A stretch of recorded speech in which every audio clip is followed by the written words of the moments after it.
ஆண்டவராகிய இயேசு கிறிஸ்துவின் நாமத்தில் கல்வாரி நேச மொழியின் சார்பாக உங்கள் அனைவருக்கும் இந்த வாழ்த்துக்களை தெரிவித்துக் கொள்கிறேன். இன்றைக்கு நான் கொடுக்கும் செய்தியின் தலைப்பு ஆழத்திலே வலைகளை போடுங்கள். ஏனென்றால் ஒரு முறை நம் ஆண்டவராகிய இயேசு கிறிஸ்து கெனசரேத்து கடற்கரை ஓரம் வந்த பொழுது திரளான ஜனங்கள் அவரை பின்பற்றி வந்தார்கள். அவருடைய போதகத்தை அவர் கேட்கும்படிக்கு ஜனங்கள் நெருக்கி வந்தார்கள். இந்த சம்பவத்தை லூக்கா 5ஆம் அதிகாரம் 1 முதல் 11 வரை உள்ள வசனங்களிலிருந்து காணலாம். முதலாவது போதகத்தை கேட்கும்படி நெருக்கி வந்த ஜனங்கள். லூக்கா 5ஆம் அதிகாரம் 1ஆம் வசனம், அவர் கெனசரேத்து கடலருகே நின்றபோது திரளான ஜனங்கள் தேவ வசனத்தை கேட்கும்படி அவரிடத்தில் நெருங்கினார்கள். பிரியமானவர்களே, முதலாவது நம் ஆண்டவராகிய இயேசு கிறிஸ்துவை அவர் அவருடைய வசனத்தை கேட்கும்படிதான் அவரோடு நெருங்கி கிட்டிச் சேர வேண்டும். இந்த அநேகம் பேர் பிரசங்கிப்பது என்னவென்றால், நீங்கள் ஆண்டவராகிய இயேசு கிறிஸ்துவிடம் வந்துவிட்டால் உங்களுக்கு சொத்து சுகம் கிடைக்கும், ஏராளமான ஆசிகள் கிடைக்கும் என்றெல்லாம் மக்களை சொல்லி ஏமாற்றுகிறார்கள். அது தவறு. ஆனால் வேதாகமத்தின்படி பார்க்கும் பொழுது நிச்சயமாகவே அந்த கெனசரேத்து கடல் அருகே நின்ற பொழுது ஏராளமான ஜனங்கள் ஆண்டவராகிய இயேசு கிறிஸ்துவின் தேவ வசனத்தை கேட்கும்படிதான் கூடி வந்தார்கள். ஏனென்றால் இந்த காலங்களில் கடைசி காலங்களால் இருக்கும்படினால் ஜனங்களுக்கு தேவ வசனத்தை கேட்பதில் அதிக பிரியம் இல்லை. ஆர்ப்பாட்டமான பாடல் ஆராதனைகளுக்கும் மற்றும் கட்டுக்கதைகளுக்கு தான் அதிகமான ஜனங்கள் செய்கிறார்கள். வேத வசனம் பிரசங்கிக்கப்படுகிறது, ஆழமான சத்தியங்கள் பிரசங்கிக்கப்படுகிறது. 1 மணி நேரம் 2 மணி நேரம் ஒரு ஜெப கூட்டம், ஒரு உபவாச கூட்டம் என்றால் மக்கள் காணவே காணாது. ஆனால் ஆர்ப்பாட்டமான ஆராதனைகளுக்கும் மற்றும் அலங்காரமான காரியங்களுக்கும் அதிகமான பாட்டுகளை பாடி ஜனங்களை ஈர்ப்பதற்கு தான் கூட்டம் அதிகம். ஏனென்றால் இது கடைசி காலம். 2 தீமோத்தேயு 4:4 சத்தியத்துக்கு செவியை விலக்கி கட்டுக்கதைகளுக்கு சாய்ந்து போகும் காலம் வரும். நாம் நம்முடைய ஆவிக்குரிய நிலைமையை நாம் எவ்வாறு அறிந்து கொள்ளலாம் என்றால், நாம் எவ்வளவு தூரம் வேத வசனத்தை கேட்கும்படி ஆவலாக இருக்கிறோம் என்பதை கண்டுதான் நாம் ஆவிக்குரிய ஜீவத்தின் அளவை கண்டு கொள்ளலாம். என்றால் கடைசி காலத்தில் கட்டுக்கதைகளுக்கு சாய்ந்து போகும் காலம், சத்திய வசனத்துக்கு செவியை விலக்கியும் கட்டுக்கதைகளுக்கு சாய்ந்து போகும் காலம் வரும். அப்போஸ்தலர் 6:7 பார்த்தீர்கள் என்றால், தேவ வசனம் விருத்தி அடைந்தது, சீஷருடைய தொகை எருசலேமில் அதிகமாக போயிற்று. நாம் ஆண்டவராகிய இயேசு கிறிஸ்துவின் தேவ வசனம் அதிகமாக விருத்தடையும் பொழுதுதான் நிச்சயமாக உண்மையான கிறிஸ்தவர்கள் ஆண்டவராக இயேசு கிறிஸ்துவிடம் வந்து ஈர்க்கப்படுவார்கள். இல்லை என்றால் எல்லாம் ஒரு பாரம்பரிய கிறிஸ்தவர்களாகவும் பழங்காலத்து கிறிஸ்தவர்களும் ஏதோ கிறிஸ்துவ குடும்பத்தில் பிறந்து விட்டோம் என்று ஒரு ஏனோதானம் என்று மற்ற ஒரு ஜாதிகளுக்கு நம்மளுக்கும் ஒரு வித்தியாசம் இல்லாமல் தான் ஓடிக்கொண்டிருப்போம். ஆகையால் இதை கேட்டுக்கொண்டிருக்கிற பிரியமானவர்கள், நீங்கள் தேவ வசனத்தை அதிகமாக கேட்கும்படி, அதிகமான வசனத்தின்படி ஆண்டவராக இயேசு கிறிஸ்துவை நெருங்கி கிட்டிச் செய்கிறீர்களா? இல்லை என்றால் உங்கள் சரீர தேவைகளுக்காகவும் உலக பிரகாரமான ஆசீர்வாதங்களுக்காகவும் ஆண்டவராக இயேசு கிறிஸ்துவை கிட்டிச் செய்திருக்கிறீர்களா என்று சற்று சிந்திப்போம். இரண்டாவது காரியம், அந்த கெனசரேத்து கடலிலே வரும் பொழுது ஆண்டவராக இயேசு கிறிஸ்து ஒரு வெறுமையான 2 படகுகளை கண்டார். அது ஒரு காலை நேரமாக இருந்தது. ஆனாலும் அவர் வெறுமையான 2 படகுகளை கண்டார். லூக்கா 5:2 அப்பொழுது கடற்கரையிலே நின்ற 2 படகுகளை கண்டார். மீன் பிடிக்கிறவர்கள் அவைகளை விட்டிறங்கி வலைகளை அலசி கொண்டிருந்தார்கள். பொதுவாக நீங்கள் கடற்கரை ஓரத்தில் நீங்கள் பார்த்தீர்கள் என்றால் அதிகாலை நேரத்தில் காலை நேரத்தில் மீன்பிடி படகுகள் அதிகமான மீன்களோடு தான் கரையில் காணப்படும். மக்கள் அந்த மீன்பிடி படகுகள் அந்த மீன்களை கரையில் இறக்குவதும் அதை ஏலம் போடுவதும் தான் காரியம் நடக்கும். ஆனால் ஆண்டவராக இயேசு கிறிஸ்து போதகம் கொண்டு வரும் பொழுது ஒரு அதிகாலையிலே ஒரு காலை நேரத்தில் வந்த பொழுது அங்கு ஒரு வெறுமையான படகுகளை தான் கண்டார்கள். அப்படி என்றால் ஒரு எம்டினஸ். அந்த மீன்பிடி படகுகளை விட்டு வலைகளை அலசி கொண்டிருந்தார்கள். எப்பொழுது வலைகளை அலசி கொண்டிருப்பார்கள் என்றால், அந்த வலைகளில் ஒன்றும் கிடைக்காத பொழுது அந்த வலைகளில் ஒரு வேண்டாத காரியங்கள், பாசி மற்றும் வேண்டாத காரியங்கள் அழுக்கு இருக்கும் பொழுதுதான் அந்த வலைகளை அலசி கொண்டிருப்பார்கள். அப்படிதான் அந்த 2 படகுகளையும், ஒரு வெறுமையான 2 படகுகளையும் ஆண்டவராக இயேசு கிறிஸ்து கண்டார். அந்த வெறுமையான 2 படகுகளில் இருந்த மீனவர்கள் அந்த படவை விட்டு இறங்கி ஒரு கனத்த இருதயத்தோடு அவர்கள் வலைகளை அலசி கொண்டிருந்தார்கள். நம்முடைய வாழ்க்கையிலும் வெறுமையான காரியங்கள், வெறுமையான நேரங்கள், வெறுமையான இரவுகள் அநேகம் காணப்படலாம். அப்பொழுது நாம் கனத்த இருதயத்தோடு என்ன செய்ய வேண்டும் என்பதை நாம் திகைத்து கொண்டிருப்போம். அந்த நேரத்தில் தான் ஆண்டவராக இயேசு கிறிஸ்து இந்த வெறுமையான படகுகளை நோக்கி வருகிறார். அவருக்கு தெரியும், இவர்களுக்கு ஒரு மீனும் கிடைக்கவில்லை, படகு வெறுமையாக இருக்கிறது, வலைகளை கனத்தெரித்ததோடு அலசி கொண்டிருக்கிறார்கள் என்று நினைத்த பொழுதும் ஆண்டவராக இயேசு கிறிஸ்து கிட்டி சேர்ந்து வருகிறார். நம் ஆண்டவராக இயேசு கிறிஸ்து நாம் தனிமையில் வெறுமையில் இருக்கும் பொழுது நிச்சயமாகவே நம்மை தேடி வருகிற ஆண்டவராக இயேசு கிறிஸ்துவாக இருக்கிறார். நாம் நினைப்போம், நாம் எல்லாம் நிறைவாய் பெற்றிருக்கும் பொழுது, எல்லாம் ஐஸ்வர்யத்தில் மிகுந்திருக்கும் பொழுது நிச்சயமாக ஆண்டவர் அவர்களை தான் தேடி போகிறார்கள் என்று. இல்லை, நாம் ஒன்றுமில்லாமல் வெறுமை நிலைமையில் இருக்கும் பொழுதுதான் நம் ஆண்டவராக இயேசு கிறிஸ்து நம்மை தேடி வருகிறார். மூன்றாவது காரியம், அந்த இயேசு கிறிஸ்து அந்த படவில் ஏறி அதை சற்றே தள்ளும்படி, கடலுக்குள் தள்ளும்படி கேட்டுக்கொண்டார். அப்பொழுது அந்த படவில் ஏறி அவர் போதகம் பண்ணினார். லூக்கா 5:3. அப்பொழுது அந்த படவுகளில் ஒன்றில் ஏறினார். அது சீமோனுடையதாய் இருந்தது.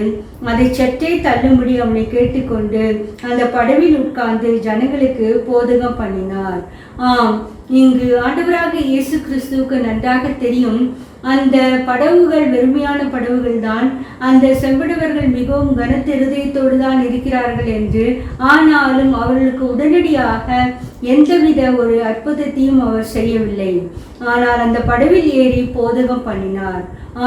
நம்முடைய வெறுமையான வாழ்க்கை நிரம்பத்தக்கதாக, ஆவிக்குரிய வாழ்க்கை நிரம்பத்தக்கதாக நம் ஆண்டவராக இயேசு கிறிஸ்துவின் வசனத்தினால், போதகத்தினால் நாம் நிரம்பப்பட்டவர்களாக இருக்க வேண்டும்.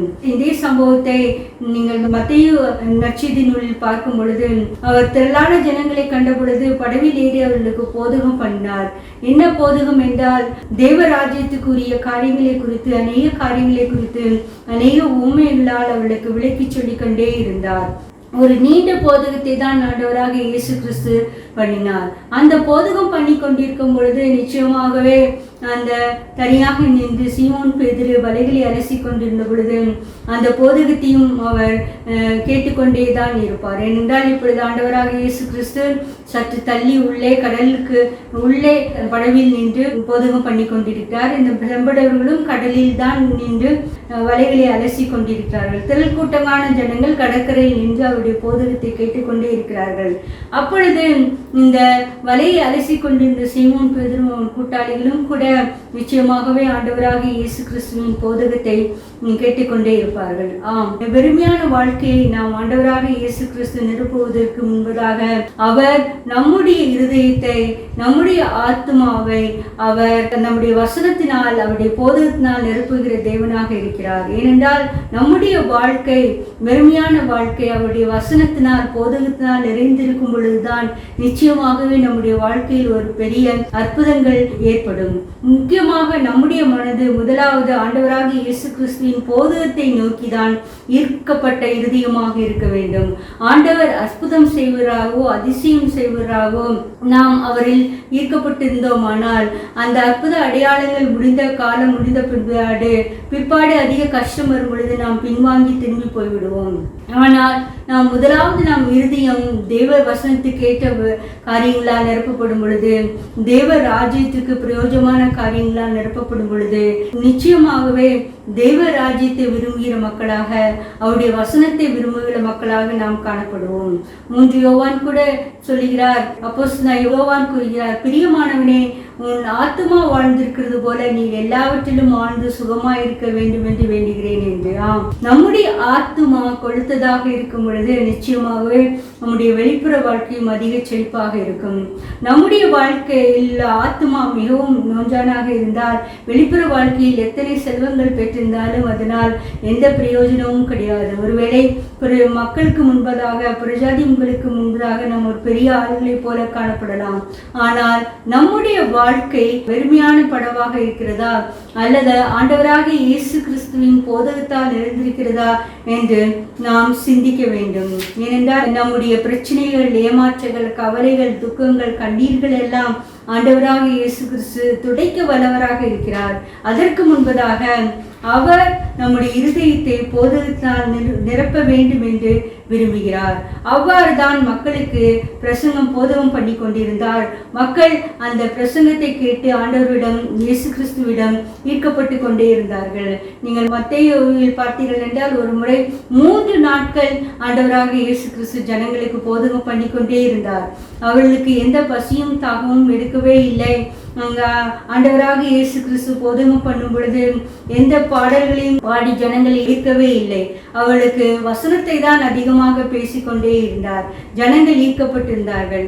அந்த 3 நாள் முடிந்த பின்புதான் அவர்கள் சொன்னது, ஆண்டவராக இயேசு கிறிஸ்துவே சொன்னது, இந்த ஜனங்கள் 3 நாள் எங்களோடு கூட இருக்கிறார்கள், எப்படி வெறுமையாக அனுப்புவது, அவர்களுக்கு சாப்பிட ஏதாவது கொடுங்கள் என்று சொன்ன பொழுது கிட்டத்தட்ட 5000 பேருக்கு மேலான புருஷர்கள் இருந்த பொழுது 5 அப்பங்களை 2 மீன்களையும் கொண்டு ஏராளமான ஜனங்களை போஷித்தாராம். பிரியமானவர்களே, நம் ஆண்டவராக இயேசு கிறிஸ்து நம் வாழ்க்கையை, நம் இருதயத்தை, நம் படவை முதலாவது அவருடைய போதகத்தினால் நிரப்ப வாஞ்சியாக இருக்கிறார். நீங்களும் ஆண்டவராக இயேசு கிறிஸ்துவின் வசனத்தை ஈர்க்கும்படி கெட்டிச் செய்வீர்களா என்று நாம் சிந்திப்போம்.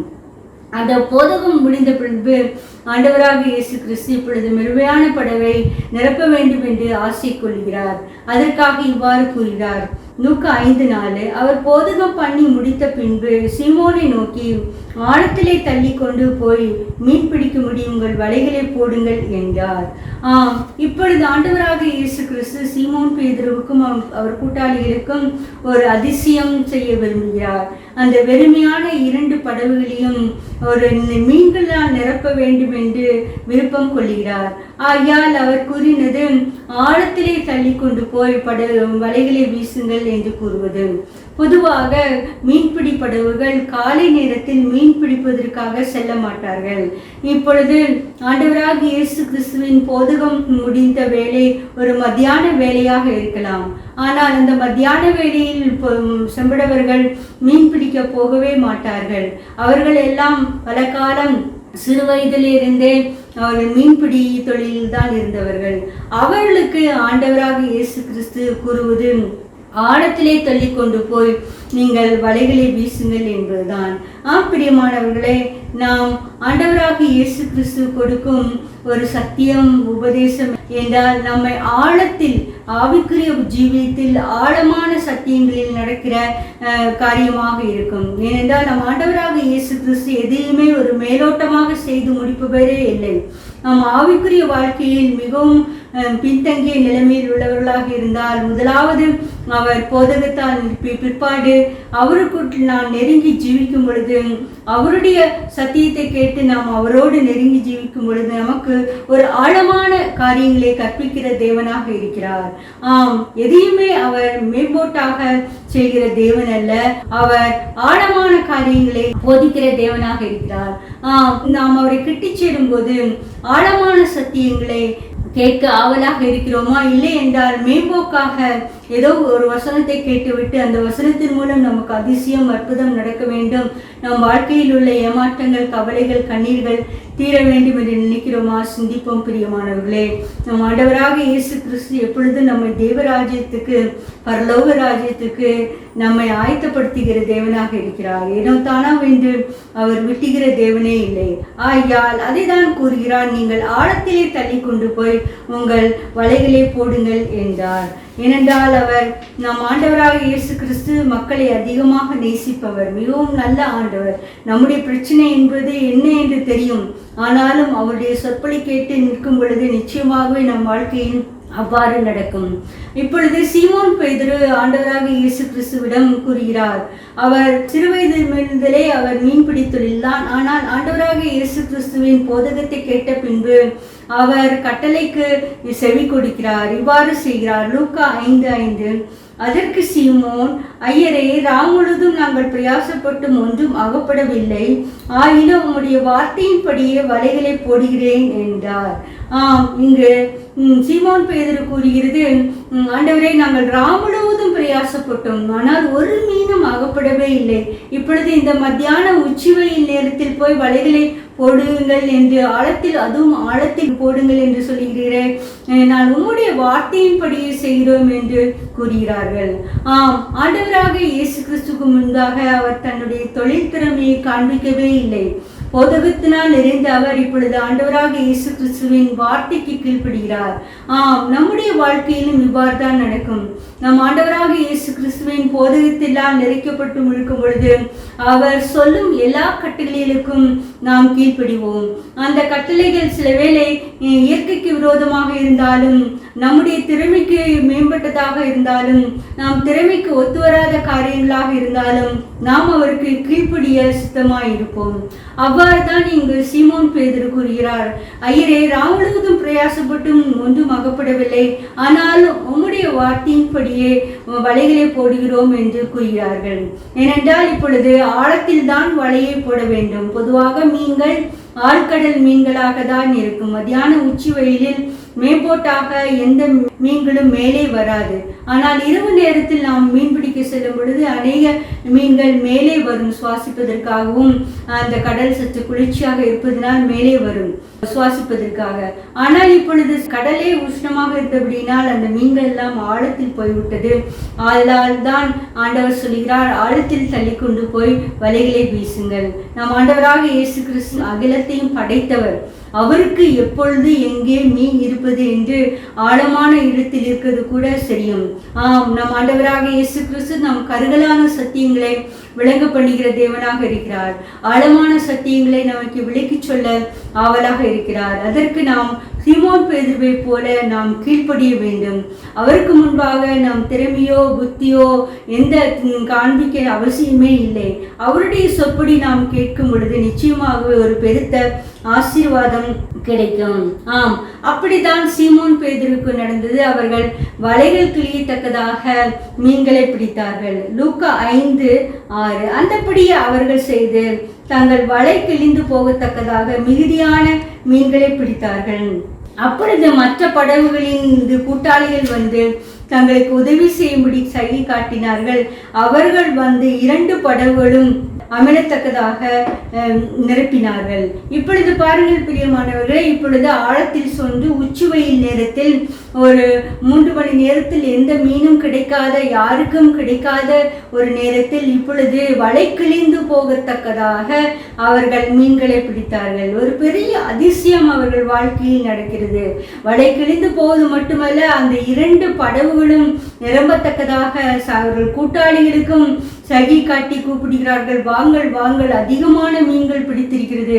அந்த படகுகளை அமிழத்தக்கதாக அவர்கள் 2 படகுகளையும் மீன்களால் நிரப்பினார்கள். பாருங்கள் பிரியமானவர்களே, அந்த காலை நேரத்தில் அவர்களுக்கு ஒரு எம்டியான ஒரு 2 போட்ஸ், எந்த விதையும் ஒரு வெறுமையான 2 படகுகள்.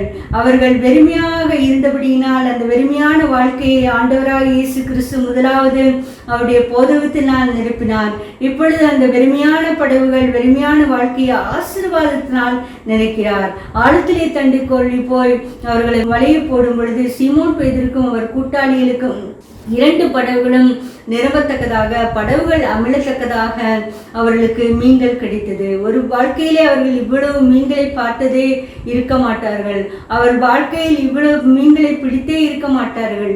அது மத்தியான உச்சிவெயில் நேரத்தில் இந்த விதமான ஒரு அதிசயமான காரியங்கள் கண்டிருக்கவே மாட்டார்கள். செம்படவர்களுக்கு தெரியும், இரவு நேரத்தில் தான் அதிகமான ஆழமான கடலில் அதிகமான மீன்கள் கிடைக்கும், உச்சிவெயில் நேரத்தில் எந்த மீனும் கிடைக்காது என்று. ஆனாலும் அவர் ஆண்டவராக இயேசு கிறிஸ்து இயற்கைக்கு மாறுபட்ட ஒரு அதிசயத்தை அவர்கள் வாழ்க்கையில் செய்தார்கள். மத்தியானம் ஒரு 3 மணி ஒரு உச்சிவெயில் நேரத்தில் அவர்களுக்கு 2 படகுகளும் நிரப்பத்தக்கதாக அவர் மீன்கள் பிடித்தார்கள். இதுதான் நம் ஆண்டவராக இயேசு கிறிஸ்து அவரை கிட்டிச் சேரும் பொழுது நம் வாழ்க்கையில் செய்யும் அற்புதம் அற்புதம். நம்முடைய உள்ளான ஆத்தும வாழ்க்கை அவருடைய போதகத்தினால் நிறைந்திருக்கும் பொழுது நிச்சயமாக வெளியான ஆவிக்குரிய ஜீவியத்தையும் வெளிப்புறமான இந்த உலக பிரகாரமான ஜீவியத்தையும் ஆசீர்வாதங்களினால் நிரப்பத்தக்கதாக தேவன் விரும்புகிறார். எப்படிப்பட்ட ஆசீர்வாதம் என்றால் வலை கிழிந்து போகத்தக்கதான ஆசீர்வாதம். எப்பேற்பட்ட ஆசீர்வாதம் என்றால் 2 படகுகளையும் அமிழத்தக்கதாக மீன்களால் நிரப்பும் ஆசீர்வாதம். அப்படி என்றால் ஆண்டவரே போதும் போதும், ஆசீர்வாதம் எனக்கு போதும், நிறைவாக இருக்கிறேன் என்று நாமளே கூறத்தக்கதாக அப்பேற்பட்ட ஒரு ஆசீர்வாதத்தை தேவன் அருளச் செய்ய வல்லவராக இருக்கிறார்.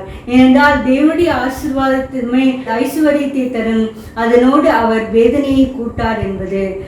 இதை கேட்டுக்கொண்டிருக்கிற பிரியமானவர்களை, நீங்கள் ஐஸ்வர்யவான்களாக இருந்தும் அதிக கவலை கஷ்டம் ஏமாற்றங்களால் சிக்கி தவிக்கிறீர்களா? ஆண்டவராக இயேசு கிறிஸ்துவண்டை வாருங்கள். நிச்சயமாகவே அவருடைய வெறுமை உங்களுடைய ஏமாற்றமான வாழ்க்கை, எதிர்பார்ப்பான வாழ்க்கை, கண்ணீர்களால் நிறைந்த வாழ்க்கை அவருடைய போதகத்தால், அவருடைய வசனத்தினால், நாம் அவருடைய வேத வசனத்தை அதிகமாக விரும்பி வாசிக்கும் பொழுது நிச்சயமாகவே ஆத்மாவில் உள்ள வெறுமையை நீக்கினவர் நம்முடைய உலகப்புறமான ஜீவியத்தில் இல்லாத காரியங்களை எல்லாம் அபரிதமாக ஆசீர்வதிக்க வல்லமை உள்ளவராக இருக்கிறார். அந்த விசுவாசம் நமக்குள் வேண்டும். தேவனிடத்தில் நான் சேரும் பொழுது நிச்சயமாகவே அவருடைய சொற்பேச்சு கேட்டு நடக்கும் பொழுது அபரிதமான ஆசீர்வாதங்களால் நம்மை நிரப்பத்தக்கதாக, நம்ம 2 படங்களும் வெறுமையான வாழ்க்கை நிரப்பத்தக்கதாக ஆண்டவர் கிருபை செய்கிறார். அதற்கு நாம் அவருடைய சொல்படி கேட்டு நடக்க வேண்டும். அவர் சொல்படி கேட்டு நடக்கும் பொழுதுதான் உண்மையான கிறிஸ்தவர்கள். அப்பொழுதுதான் அது உண்மையான ஆசீர்வாதமாக இருக்கும். நாம் அவருடைய சொற்படி கேட்க இருக்கும்போது எந்தவித கலக்கத்துக்கும் ஐயப்பாடுகளுக்கும் ஏமாற்றங்களுக்கும் இடமே இல்லை. தேவன் அவ்வாறு கிரியை செய்ய வருகிறார். இப்படி ஒரு அதிசயத்தை கண்டவுடன் சீமோன் பேதுரு கூறினது லூக்கா 5:8. சீமோன் பேதுரு அதை கண்டு இயேசுவின் பாதத்தில் விழுந்து, ஆண்டவரே, நான் பாவியான மனுஷன், நீர் என்னை விட்டு போக வேண்டும் என்றான். அவர்கள் திரளான மீன்களை பிடித்தது நிமித்தம் அவனுக்கும் அவனோடு கூட இருந்த யாவருக்கும் பிரமிப்புண்டானபடியினால் அப்படி சொன்னார்கள். பிரியமானவர்களே, இங்கு சீமோன் பேதுரு ஆவிக்குரிய உள்ளான வாழ்க்கையில் அவர் எப்படிப்பட்ட ஜீவியம் கொண்டிருந்தார் என்று நாம் அறியோம். ஆனால் ஆண்டவராக இயேசு கிறிஸ்து போதகத்தினால் நிரப்பப்பட்ட பொழுது, அவருடைய வார்த்தையை கேட்டு கீழ்ப்படிந்து நடக்கும் பொழுது, அவர் அந்த அதிசயமான காரியங்களை கண்ட பொழுது அவர் கூறியது, பாதங்களில் விழுந்து, என் பாவியான மனுஷன், என்னை விட்டு போக வேண்டும் என்று கூறினாராம். அதிக பிரமிப்புண்டாயிற்று. ஏனென்றால் அத்தனை மீன்கள் அவர்கள் வாழ்நாட்களில் அப்படி கண்டிருக்கவே மாட்டார்கள். அப்படிப்பட்ட ஒரு அதிசயமான காரியத்தை அது மத்தியான உச்சிவெயில் நேரத்தில் அவர்கள் 2 படகுகளும் அமிழத்தக்கதாக மீன்கள் நிரம்பினால் அவர்களுக்கு அதிகமான பிரமிப்பு உண்டாயிற்று. நம் ஆண்டவராக இயேசு கிறிஸ்துவுடன் நாம் கிட்டி சேரும் பொழுது, அவருடைய வசனத்தை கேட்டு கீழ்ப்படிந்து நடக்கும் பொழுது, நம்முடைய வெறுமைத்தன்மையை உணர்ந்து நிச்சயமாகவே நாம் அடிக்கடி நாம் ஆண்டவருடைய பாதத்தில் விழுந்து சொல்லும் வார்த்தை, ஆண்டவரே, நான் ஒரு பாவியான மனுஷன், ஆண்டவரே, நான் ஒரு பாவியான ஸ்திரீ. ஆண்டவராக இயேசு கிறிஸ்து சீமோனின் பேதுருவின் பாவத்தை குறித்து எதையுமே அவர் சுட்டி காட்டவே இல்லை. ஆனால் ஆண்டவராக இயேசு கிறிஸ்துவின் பிரசன்னம், அவருடைய அருகாமையில் இருக்கும் நேரம் அவரே பாதங்களில் விழுந்து, நான் பாவியான மனுஷன் என்று கூறுகிறார். இதுதான் நம் ஆண்டவராக இயேசு கிறிஸ்து நம் உள்ளான ஆத்மாவில் செய்யும் ஒரு அற்புதம். நாம் பாவி என்று உணர்ந்து ஆண்டவராக இயேசு கிறிஸ்துவிடம் நம்முடைய பாவங்களை அறிக்கையிட்டிருக்கோமா? நாம் சீமோன் பேதுருவை போல் ஆண்டவராக இயேசு கிறிஸ்துவின் பாதத்தில் விழுந்து, ஆண்டவரே, நான் ஒரு பாவியான மனுஷி, நான் ஒரு பாவியான மனுஷன் என்று கதற வேண்டும். ஏனென்றால் இந்த உலக பிரகாரமான ஐஸ்வர்யங்களை காட்டிலும் நாம் நம்முடைய உண்மைத்தன்மை நிலை உணர்வதுதான் ஆண்டவராக இயேசு கிறிஸ்துவின் முன் ஒரு பிரதான காரியம். அதுதான் ஒரு பெரிய அதிசயம். நம் வாழ்க்கையில் ஒரு பெரிய அதிசயம் என்னவென்றால், நாம் பாவி என்று உணர்ந்து கொள்ளத்தக்க ஒரு சிந்தை வருவதுதான் ஒரு பெரிய அதிசயம். இந்த உலகப்பரமான வாழ்க்கையில் உள்ள எல்லா ஐஸ்வர்யங்களும் அது ஒரு அதிசயம் கிடையாது. ஆனால் உள்ளான ஆத்மாவில் நாம் உண்மைத்தன்மை உணர்ந்து, நான் பாவி, என்று ஆண்டவர் பாதத்தில் விழும்பொழுதுதான் நிச்சயமாகவே நம் வாழ்க்கையில் ஒரு பேரானந்த சந்தோஷத்தை அடைந்து கொள்ளலாம். நாம் உண்மையான வாழ்க்கையில், நாம் உள்ளான ஆத்மாவில் நாம் பேரானந்தத்தை அடையும் பொழுது இந்த வெளிப்புற வாழ்க்கையும் நம் 2 படகுகளால் நிரப்பப்பட்ட அதிசயம் போல நம் வாழ்க்கையும் நாம் எல்லாவித ஆசீர்வாதங்களினாலும் நிரப்பப்படும். அதற்கு சந்தேகமே இல்லை. இப்பொழுது ஆண்டவராக இயேசு கிறிஸ்து சீமோன் பேதுருவை தன்னுடைய ஊழியத்துக்காக அழைக்கிறார். லூக்கா 5:10 சீமோனுக்கு கூட்டாளிகளான செபதேயுவின் குமாரனாகிய யாக்கோபும் யோவானும் அந்தப்படியே பிரமித்தார்கள். அப்பொழுது இயேசு சீமோனை நோக்கி, பயப்படாதே, இது முதல் நீ மனுஷரை பிடிக்கிறவர்களாய் இருப்பாய் என்றார். அவர்கள் படகுகளை கரையிலே கொண்டு போய் நிறுத்தி எல்லாவற்றையும் விட்டு அவருக்கு பின் சென்றார்கள். பிரியமானவர்களே, இங்கு 2 படகுகளும் நிறைந்த மீன்கள் நிறைந்த ஒரு அற்புதம். அப்பொழுது நாம் என்றால் என்ன கணக்கு போட்டிருப்போம்? உலக பிரகாரமான எவ்வளோ பெரிய மீன்கள், எவ்வளவு அதிகமான மீன்கள், இதையெல்லாம் விட்டால் எவ்வளவு காசு கிடைக்கும், எவ்வளவு நாம் செல்வ செழிப்பாக சீமானாக ஒரே நாளில் மாறிவிடலாம் என்றெல்லாம் நாம் பொதுவாக எல்லாருக்குமே ஒரு நினைப்பு தான். ஆனால் ஆண்டவராக இயேசு கிறிஸ்து கூறினது, இது முதல் நீ மீன்களை பிடிக்கிறவராய் ஆவா என்று. அப்பொழுது அவர்கள் தங்கள் படகுகளை கரையிலே கொண்டு போய் நிறுத்தி எல்லாவற்றையும் விட்டு அவருக்கு பின் சென்றார்கள். பிரியமானவர்கள், இப்பொழுது மீன்களை குறித்து கவலையே இல்லை. இந்த மீன்களை விட்டால் எவ்வளவு பணம் கிடைக்கும், எப்படி ஐஸ்வர்யவான்களா எல்லாம் என்ற கவலையே இல்லை. ஆண்டவராக இயேசு கிறிஸ்து தான் பிரதானமானவராக தெரிந்தார். ஆண்டவராக இயேசு கிறிஸ்துவாக நான் என்ன காரியம் வேண்டுமானாலும் செய்வேன், எதை வேணாலும் விட்டுவிட துணிவேன் என்ற ஒரு தைரியம், மனப்பக்குவம் அவருக்குள் வந்துவிட்டது. ஆகியால் தான் அவ்வளவு திரளான மீன்கள் இருந்தும், 2 படகுகள் அமிழத்தக்கதாக மீன்கள் இருந்தும் எல்லாவற்றையும் விட்டுவிட்டு அவருக்கு பின் சென்றார்கள். இதுதான் நம் ஆண்டவராக இயேசு கிறிஸ்து நம் வாழ்க்கையில் செய்யும் அதிசயம். நம் ஆண்டவராக இயேசு கிறிஸ்துவை கிட்டி சேர சேர சேர இந்த உலக ஐஸ்வர்ய ஆசாபாசங்கள் எல்லாம் நமக்கு துச்சமாக தெரியும். அவரே பிரதான ஐஸ்வர்யமாக நம் கண்களில் தென்படுவராக இருக்கிறார். ஆண்டவராக இயேசு கிறிஸ்துவையே நாம் முற்றிலுமாக நம்பி ஜீவிக்கிற ஒரு வாழ்க்கையை சீமோன் பேதுருவும் அவன் கூட்டாளிகளும் தெரிந்து கொண்டார்கள். இதுதான் விசுவாச வாழ்க்கை. நாம் இந்த விசுவாச வாழ்க்கையில் நாம் பக்குவப்படுத்தியிருக்கிறோமா என்று நாம் சிந்திக்க கடமைப்பட்டுள்ளோம். பிரியமானவர்களை, நம் ஆண்டவராக இயேசு கிறிஸ்துவை கிட்டி சேர சேர இந்த உலக ஐஸ்வர்யத்தை விட அவர்தான் பிரதானமாக நம் வாழ்க்கையை தருவார். இயேசு போதும், என் வாழ்க்கையில் இயேசு மட்டும் இருந்தால் போதும், இந்த உலக ஐஸ்வர்யங்கள்லாம் துச்சம் என்று எண்ணி அவருக்காக எதையும் செய்ய துணிந்து நிற்ப வல்லவராக இருப்போம். அப்படிதான் சீமோன் பேதுருவும் அவருடைய கூட்டாளிகளும் சென்றார்கள். எல்லாவற்றையும் விட்டு அவர்களுக்கு பின் சென்றார்கள். அவருடைய உலக ஐஸ்வர்யமோ பிடித்த மீன்களோ அவள் ஆண்டவராக இயேசு கிறிஸ்துவின் அழைப்புக்கு தடையாகவே இருக்கவில்லை. அவர்கள் ஒருபோதும் சொல்லவில்லை, இந்த மீன்கள் எல்லாம் விட்டு பணமாக்கி விட்டு அந்த பணத்தோடு வருகிறேன் ஆண்டவரே என்றெல்லாம் அவர் கணக்கு போடவே இல்லை. இயேசு கிறிஸ்து, இயேசு மாத்திரம் போதும், அவர் மாத்திரம் போதும் என்று அவர் எல்லா ஐஸ்வர்யத்தையும் விட்டு அவருக்கு பின் சென்றார்கள். இதை கேட்டுக்கொண்டிருக்கிற பிரியமானவர்களே, நம்முடைய இருதயம் இயேசு கிறிஸ்துவை மட்டும் பற்றி கொள்ளத்தக்கதாக ஆசையாக இருக்கிறதா? சீமோன் பேதுருவை போல் ஆசையாக இருக்கிறதா? இல்லை, உலக ஆசபாசங்களும் எனக்கு வேண்டும், ஐஸ்வர்யங்களும் வேண்டும், அவையெல்லாம் அனுபவித்து விட்டு நான் மண்டை வருகிறேன் என்று சொல்கிறோமா?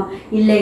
நாம் எப்பொழுது தேவனுடைய அழைப்பு நமக்கு வருகிறதோ அதற்கு நாம் கீழ்ப்படிந்து நிற்கும் பொழுது நிச்சயமாகவே நம் வாழ்க்கையும் எல்லா செல்வ வளங்களும் நீடித்து இருக்கும். அநேகர் நினைத்து கொண்டிருப்பது, ஆண்டவராக இயேசு கிறிஸ்துவின் அழைப்பை ஏற்று அவருக்கு பின் செல்லும் பொழுது எங்கே எல்லா காரியங்களும் ஐஸ்வர்யங்களை எல்லாம் விட்டு செல்ல வேண்டுமோ என்று. இல்லை, இவர்கள் திரளான ஐஸ்வர்யம் இருந்த பொழுதும், திரளான செல்வ வசதிகள் இருந்தபோதும் எல்லாவற்றையும் விட்டு அவருக்கு பின் சென்றார்கள். ஆண்டவராக இயேசு கிறிஸ்துவே அவருடைய கண்களுக்கு முன்பதாக பிரதானமானவராக தெரிந்தார். இயேசு கிறிஸ்துவே ஒரு முக்கிய பொக்கிஷமாக தெரிந்தார். ஆண்டவருடைய ரட்சிப்பே அவருக்கு பிரதான பொக்கிஷமாக இருந்தது, ஐஸ்வர்யமாக இருந்தது. நம்முடைய வாழ்க்கையில் இயேசு கிறிஸ்து எந்த நிலைமையில் இருக்கிறார் என்று சிந்திக்க கடமைப்பட்டுள்ளோம். சீமோன் பேதுருவின் வாழ்க்கையில் நடந்தது போல நம்முடைய வாழ்க்கையிலும் ஆண்டவராக இயேசு கிறிஸ்து மட்டுமே பிரதானவராக தெரிய ஆண்டவர் கிருபை செய்வாராக. அதுதான் ஆழத்திலே வலைய போடுங்கள் என்பது அர்த்தம். நம் ஆண்டவராக இயேசு கிறிஸ்து எப்பொழுதும் ஆழமான சத்தியத்துக்குள் நம்மை நடத்துகிற தேவனாக இருக்கிறார். இந்த சத்தியத்துக்கு நாம் கீழ்ப்படிவோம். ஜெபம். உங்களை நேசிக்கிற அன்பான பிதாவே, சீமோன் பேதுருவுக்கும் அவன் கூட்டாளிகளுக்கும் அவருடைய வெறுமையான படகுகளை நீர் கண்டீர் கர்த்தாவே. அந்த வெறுமையான படகுகளில் நீர் ஏறி போதகம் பண்ணி அது போதகத்தினால் அவருடைய வாழ்க்கை நிரப்பும் பொழுது அந்த 2 படகுகளும் மீளத்தக்கதாக மீன்களினால் நிரப்பினீர் கர்த்தாவே. ஆண்டவரே, அவர்கள் முழுவதும் பிரயாசப்பட்டும் ஒன்றும் பிடிக்கவில்லை. ஆனாலும் உம்முடைய வார்த்தையின்படியே நாங்கள் போடுகிறோம் என்று மதியான உச்சிவெயிலில் அவர்கள் ஆழத்தில் வலையை வீசின பொழுது அவர்கள் வலை கிழிந்து போகத்தக்கதாக 2 படகுகளும் நிரப்பத்தக்கதாக அதிகமான மீன்களை பிடித்தார்கள். ஆண்டவரே, நாங்களும் கூட உம்முடைய போதகத்தினால் நிரப்பி உம்முடைய சத்தியத்துக்கு கைப்பிடியும் போது, உம்முடைய வார்த்தைக்கு கைப்பிடியும் போது எங்களுடைய வெளிப்பிரகமான ஒரு உலக பிரகாரமான வாழ்க்கையும் ஐஸ்வர்யத்தினால் நிரப்பத்தக்கதாக, போதும் போதும் என்று சொல்லத்தக்கதாக, நீர் நிரப்பத்தக்கதாக நீர் கிருபை செய்ய போற வல்லவராக இருக்கிறபடியால் ஸ்தோத்திரம். ஆண்டவரே, இதை கேட்டுக்கொண்டுள்ள ஒவ்வொருடைய வாழ்க்கையிலும் உம்முடைய அதிசயம் விளங்கத்தக்கதாக, வலை கிழிந்து போகத்தக்கதாக, 2 படகுகளும் நிரப்பத்தக்கதாக, வாழ்க்கையில் அதிசயம் நடக்கத்தக்கதாக நீர் கிரியை செய்ய போற தயவுக்கா ஸ்தோத்திரம். எல்லா துதி கனமையும் உமக்கு செலுத்துகிறோம். அச்சுவனும் இப்படிமா இயேசு கிறிஸ்து மூலம் வேண்டிக் கொள்கிறோம் பிதாவே. ஆமென்.